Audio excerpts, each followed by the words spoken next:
नमस्कार, मैं हूं प्रियंका माथुर। आप सभी देख रहे हैं बिहार बुलेटिन। खगड़िया पहुंचे चिराग पासवान ने बड़ी मां से की मुलाकात। अब दोनों मां की जिम्मेदारी मेरी है।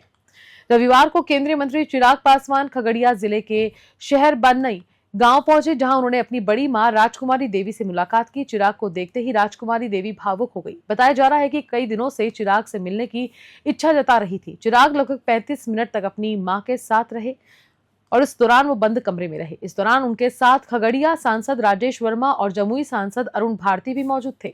मीडिया से बात करते हुए चिराग ने कहा कि वे पारिवारिक मामलों को सार्वजनिक नहीं करना चाहते थे, लेकिन उनके चाचा और चाची ने उन्हें मजबूर कर दिया। उन्होंने आरोप लगाया कि सत्ता की लालच में पहले उन्हें उनकी मां को दिल्ली स्थित घर से निकाला गया, अब उनकी बड़ी मां को भी बेघर करने की साजिश रची जा रही है। चिराग ने साफ कहा कि वे अपने पिता के निधन के बाद दोनों मां की जिम्मेदारी अब उनकी है, जिसे वे पूरी निष्ठा से निभाएंगे। खगड़िया से राजीव कुमार की रिपोर्ट। कि अपनी महत्वाकांक्षाओं के लिए, पहले राजनीतिक महत्वाकांक्षाओं के लिए मुझे मेरी मां को घर से बाहर किया, दिल्ली वाले घर से बेदखल करवाया और उसके बाद अब अपनी आर्थिक महत्वाकांक्षाओं के लिए मेरी बड़ी मां को घर से बाहर फेंकने का प्रयास उनके द्वारा किया गया, उनके परिवार के द्वारा किया गया, मेरी चाचियों के द्वारा किया गया। जिस तरीके से आकर माँ का सामान बाहर फेंकना, उम्र दराज है वो, ऐसे में जिस तरीके से उस दिन उनको सदमा लगा, ऑक्सीजन चढ़ा, पानी चढ़ा, अब उनकी वो उम्र नहीं है कि वो इस तरीके की चीज़ों को बर्दाश्त कर पाए। दशकों बिताए हैं उन्होंने इस घर में। आज मेरे पिता के जाने के बाद मैं इस जिम्मेदारी का एहसास रखता हूँ कि मेरी माँ का मैं ध्यान रखूँ। उनसे ज़्यादा यहाँ गांव में आने का मैं प्रयास करता हूँ। समय समय पर एक बेटे का जो फर्ज हो सकता है वो मैं निभाने का मैं प्रयास करता हूँ, पर रिश्ता मेरे चाचा चाचियों का भी है। पर ऐसे में जिस तरीके से माँ के साथ ये किया गया, एक बेटा तो कम से कम बर्दाश्त नहीं करेगा। दुख होता है, तकलीफ होती है और तब ज़्यादा होती है जब आपके अपने ये करते हैं। पर ठीक है, मुझसे उम्र में बड़े हैं, चाचा हूँ, चाची हूँ, रिश्ते की मर्यादा ये कहती है कि मैं उनके बारे में कुछ ना कहूँ। बट हाँ, अगर अब वो ये तक चाहते हैं, मैं कभी नहीं चाहता था, पर अब अगर जैसा चाची ने आके कहा कि बंटवारा होना चाहिए, अब अगर वो ये भी चाहते हैं तो ठीक है, उसके लिए वो पहल करें, जैसे जहाँ का जो बंटवारा करना है, और एक ही बार कम से कम ये विषय समाप्त हो जाना चाहिए। पर हाँ, मैं इतना मैं ज़रूर कहूँगा कि चाची और ये चाचा लोग जो चाहते हैं कि बंटवारा हो इस तरीके से, तो फिर बात बहुत आगे तक भी जाएगी, क्योंकि चाचा जी के पास कई ऐसी संपत्तियां हैं जिसका शायद उन्होंने जानकारी भी कभी साझा नहीं की। वो सारी जानकारी भी उनकी संपत्तियों की सामने आएगी। अब अगर इस तरीके से परिवार की बातों को सड़क पर लेकर जाने की सोच के साथ मेरे ही परिवार के सदस्य सामने आएंगे, तो फिर बहुत सी ऐसी बातें हैं जो खुलेंगी, जिस बात का मुझे अभी से ही दुख है। दानापुर रेल मंडल ने शुरू किया लाल गाड़ी अभियान। बिना टिकट यात्रियों से वसूला जा रहा भारी जुर्माना। दानापुर रेल मंडल ने बिना टिकट यात्रा कर लगाम कसने के लिए एक खास अभियान शुरू किया है। लाल गाड़ी नामक इस अभियान टिकट चेकिंग अभियान की शुरुआत की गई है, जो आगामी 100 दिनों तक चलेगा।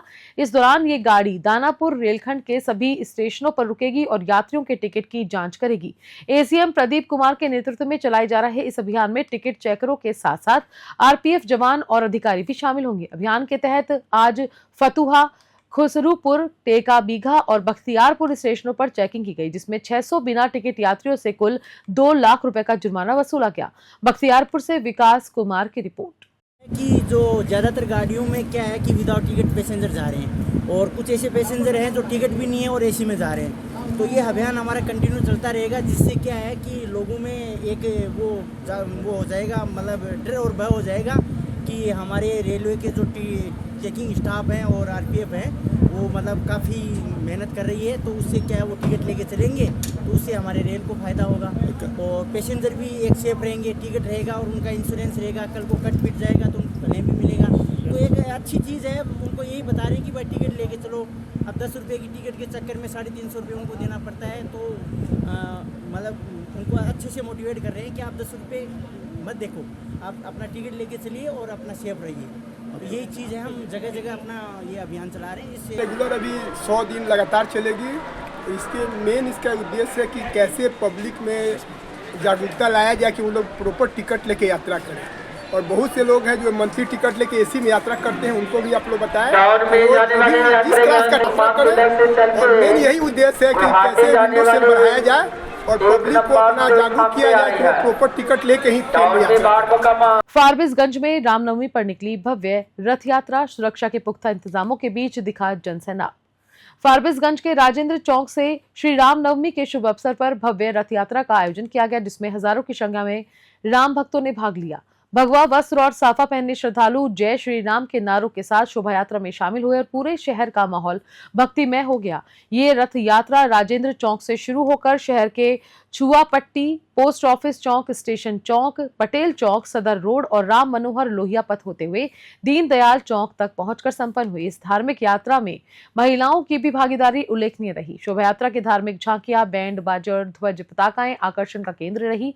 सुरक्षा को लेकर प्रशासन पूरी तरह मुस्तैद रहा। चप्पे चप्पे पर पुलिस बल तैनात था और हालातों पर लगातार निगरानी रखी जा रही थी। फारबिसगंज से मुबारक हुसैन की रिपोर्ट। प्रभु राम का जन्मोत्सव है। आज ही के दिन भगवान प्रभु राम जी का जन्म हुआ था।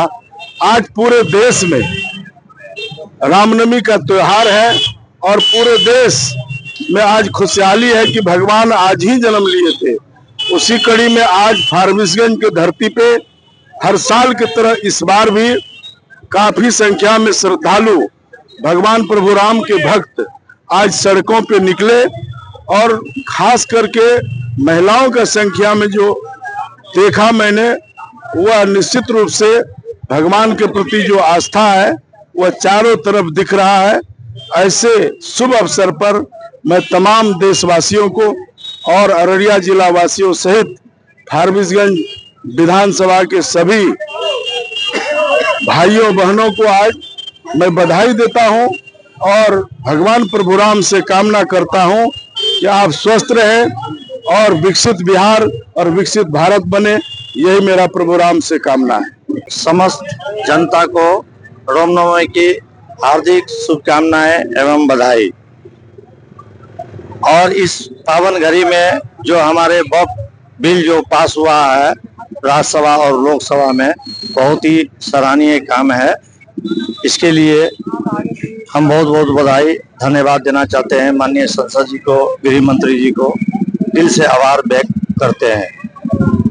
आज का रामनवमी जो जुलूस था जब पूरा यूपी के तर्ज पे दिखा, एक रहेंगे तो सेफ रहेंगे, बटेंगे तो कटेंगे जैसे स्लोगन भी थे। देखिए ये यूपी के तर्ज पे बिहार में भी जो भाजपा है वो चल रही है। हाँ, देखिए ये एक जनता में बहुत सा उत्साह था जो आज ममता बनर्जी को देख रहे हैं रामनवमी के जुलूस पे रोक लगाना, हाई कोर्ट जा करके उसका ऑर्डर लेके कराना। ये एक बिहार में संदेश जाता है कि यहाँ का आपको जनता में और सनातनी धर्म में कितना उत्साह देखने को मिला है। आज फारबिसगंज के जुलूस में आप देख सकते हैं। जन्मोत्सव से पूर्व आज पूरा भारत में सनातनियों का जो उत्साह है, इस वर्ष जो कुंभ का सफल आयोजन हुआ और प्रभु श्री राम के मंदिर बनने का जो 1 वर्ष पूरा होने के बाद सनातनियों का जोश और जुनून दिखाई पड़ रहा है पूरा दुनिया में, उसका एक उदाहरण आज फारबिसगंज की धरती पर भी दिखाई पड़ा है कि सनातनी अपने घर से बिना बुलावा का भगवा वस्त्र धारण करके जय श्री राम का उद्घोष करते हुए वक्फ बोर्ड संशोधन अधिनियम जो इस बार पारित हुआ उसका अभी उत्साह को ध्यान में रख करके लोग आज सड़क पर जश्न मना रहे हैं। प्रभु श्री राम से प्रार्थना है, कामना है कि पूरा देश में सुख शांति और समृद्धि हो और पूरा सनातन का प्रचार और प्रसार हो। ऐसा शुभकामना और संदेश हम आज यहाँ फारबिसगंज की धरती से पूरा अररिया जिला वासियों को दे रहे हैं। बुलेटिन में फिलहाल इतना ही। मैं लेती हूँ इजाजत। नमस्कार।